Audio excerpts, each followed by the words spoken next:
State what is meant by a line of force in a gravitational field. बेटा we no कि अगर कोई small mess m जो है वो फोर्स एक्सपीरियंस करता है because of capital mass m की वजह से, और उसकी तरफ एक्सेलरेट होता है या एक्सपीरियंस करता है फोर्स एक्सपीरियंस करता है या एक्सेलरेशन एक्सपीरियंस करता है। तो ये जो डायरेक्शन ऑफ फोर्स कहें on the small test mass, या डायरेक्शन ऑफ आप एक्सेलरेशन बोल सकते हो, डायरेक्शन ऑफ फोर्स और एक्सेलरेशन कह सकते हो ऑन स्मॉल टेस्ट मैस। तो ये एक हमारी इमेजिनेशन है जिसके अलोंग ये स्मॉल ऑब्जेक्ट जो है एक्सपीरियंस करेगा फोर्स जो है, उसको हम एक इमेजिनरी लाइन अज्यूम कर लेते हैं, उसे हम line of action of force बोलते हैं। By reference to a pattern of the lines of gravitational force near to the surface of earth explain by the acceleration of free fall. अब हमें near the surface of earth को जो है pattern को देखना है, पैटर्न ऑफ लाइंस को देखना है। We know these lines are parallel. और फ्री फॉल का मतलब यही है कि कोई और फोर्स एक्ट नहीं कर रही अदर देन ग्रेविटी, सिर्फ ग्रेविटेशनल फोर्स ही एक्ट कर रही है towards the centre of earth. Everywhere from they are like coming towards the centre of earth हो रही होती हैं। एंड नंबर वन जो है, नंबर फर्स्ट तो ये हो गया कि फील्ड लाइंस जो हैं हमारे पास रेडियल होंगी, रेडियल लाइंस होंगी, means coming towards the centre of earth. Number two हम क्या कह सकते हैं, नियर द सरफेस ऑफ अर्थ क्या होती हैं फील्ड लाइंस, क्या होंगी फील्ड लाइंस, पैरेलल होंगी। फील्ड लाइंस ऑलमोस्ट पैरेलल होती हैं हमारे पास, तो ऑलमोस्ट पैरेलल होंगी। एंड वी नो जहाँ पर फील्ड लाइंस पैरेलल हों तो वहाँ पर जो ग्रेविटेशनल फोर्स की वैल्यू है वो ऑलमोस्ट कांस्टेंट होगी। तो ऑब्वियसली पैरेलल लाइंस किसको इंडिकेट कर रही हैं कि कांस्टेंट फील्ड स्ट्रेंथ। तो बेटा पैरेलल लाइंस हमें एक्सप्लेन कर रही हैं कि ये जो पैरेलल लाइंस हमें एक्सप्लेन कर रही हैं कि ये कांस्टेंट हमारे पास फील्ड स्ट्रेंथ होगा, कांस्टेंट फोर्स होगी या कांस्टेंट फील्ड स्ट्रेंथ होगा बेटा हमारे पास।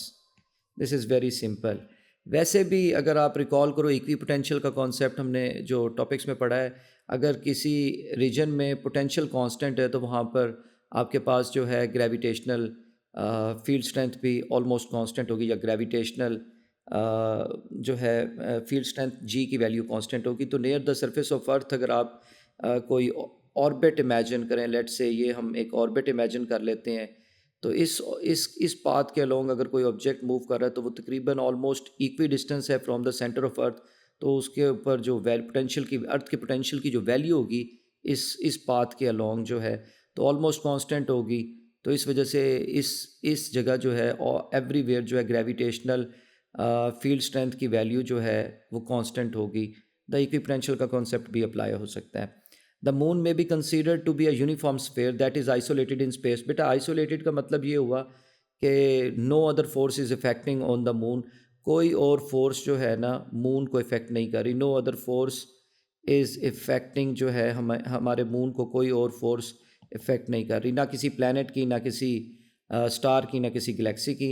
ये उसने हमें रेडियस ऑफ मून दे दिया है, और बेटा ये मैस ऑफ द मून दे दिया उसने हमें। अब हमारे पास for example this is our moon जी, मैं capital M mass of the moon को ले रहा हूँ, और ये हमारे पास उसका रेडियस ऑफ द मून है। मैंने मून का जो सेंटर बनाया है, अगर आप देख सकते हो बिल्कुल सेंटर पे उसे अज्यूम किया है, like whole mass is concentrated at its centre. तो अब ये हमारे पास दिस इज़ आवर जी, हमारे पास डिस्टेंस आर हो गया जो उसका रेडियस है टू इट्स सरफेस, आप इसे बोल सकते हो। तो दिस इज़ आवर जो है रेडियस ऑफ द मून हो गया, ये सरफेस ऑफ द मून हो गया हमारे पास, सरफेस ऑफ मून हो गया। अब बेटा उसने कहा है कि calculate the gravitational field strength at the moon surface. बेटा we know what is the formulation of gravitational field strength, it is simply G is equal to G M over R square होगा हमारे पास। And what is R की value क्या है हमारे पास 1.74 10⁻³ kilometres.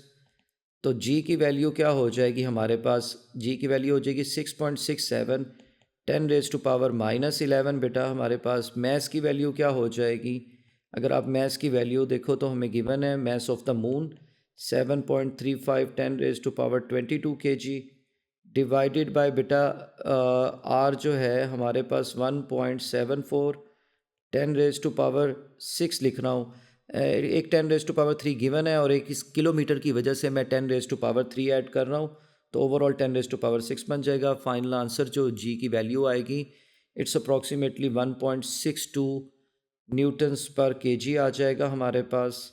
That is the value of G, because answer newtons per KG में देना था। A satellite in a circular orbit है about the moon at a height of 320 kilometres.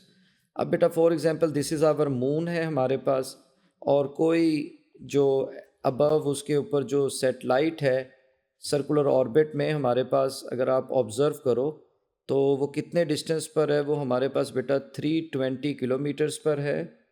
That is 320 10⁻³ and this is basically our satellite. आप इसे satellite imagine कर सकते हो। And now हमारे पास ये जो है फोर्स एक्सपीरियंस कर रहा है, ग्रेविटेशनल फोर्स, बट ऑल्सो ये सर्कुलर पाथ में है। तो सर्कुलर पाथ में होने की वजह से ग्रेविटेशनल फोर्स क्या प्रोवाइड कर रही है, प्रोवाइडिंग इट्स सेंट्रीपिटल फोर्स। अब एफ जी की वैल्यू क्या होगी हमारे पास, we know it's G M, capital M mass of the moon है, स्मॉल एम जो है मैस ऑफ द सेटेलाइट है, ओवर द आर स्केयर बेटा, दिस इज़ आवर आर की value 320 into 10⁻³ must be equal to centripetal force. Centripetal force की value हम लिख सकते हैं एम आर ओमेगा स्केयर। मैं इसको क्यों पर्टिकुलरली पिक कर रहा हूँ, क्योंकि बेटा मुझे टाइम कैलकुलेट करना है, एंड वी नो ओमेगा किसके इक्वल होता है, delta theta over delta T के, द एंगुलर डिस्प्लेसमेंट। या फिर आप इसको अगर एक कंप्लीट साइकिल का लें तो 2π/t, we can say omega is equal to 2π/t, and मैं यही वैल्यू यहाँ पर यूज़ कर लूँगा। अगर आप गौर से देखें तो ये बन जाएगा हमारे पास जी, ये स्मॉल एम कैंसल्स आउट हो जाएंगे, capital G M over the R cube. Omega square की बेटा मैं वैल्यू पुट करने लगा हूँ 2π/t का स्केयर हमारे पास। इट्स वेरी सिंपल, ये 4π स्केयर हो जाएगा, नीचे टी स्केयर हो जाएगा, तो ये हमारे पास बन जाएगा 4π स्केयर ओवर द बेटा T square, and this is going to become G M over the R cube. And finally बेटा टी स्केयर यहाँ पर चला जाएगा, और ये हमारे पास हो जाएगा 4π square into r cube over the gm, and we know this all thing is constant। ये सारी चीज़ जो है हमारे पास, ये सारी चीज़ जो हमारे पास है ये कांस्टेंट है बेसिकली। तो बाकी हमारे पास यहाँ से वैसे ही एडिशनल बता रहा हूँ, अगर आप रिकॉल करो तो ये वही Kepler rule T square proportional to R cube, Kepler's third law भी बन रहा है हमारे पास। तो इट्स अप टू यू। बहरहाल एनीवेज आप वैल्यूज़ को सिलेक्ट करें जी एंड एम की। जैसे ही आप इनकी वैल्यूज़ को पुट करोगे, जी एम एंड आर की वैल्यूज़ को पुट करोगे और स्केयर रूट लोगे, तो आपके पास टी की वैल्यू निकल आएगी।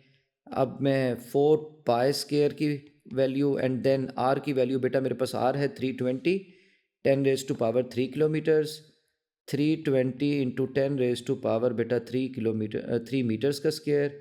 जी की वैल्यू वी नो 6.67 10⁻11 बेटा हमारे पास, and M capital mass M जो मैस ऑफ द मून था हमें प्रीवियस पार्ट में गिवन था, इट वाज 7.35 10⁻22 kg। सो बेटा इट इज़ 7.35 10⁻, हमारे पास था 22 kg।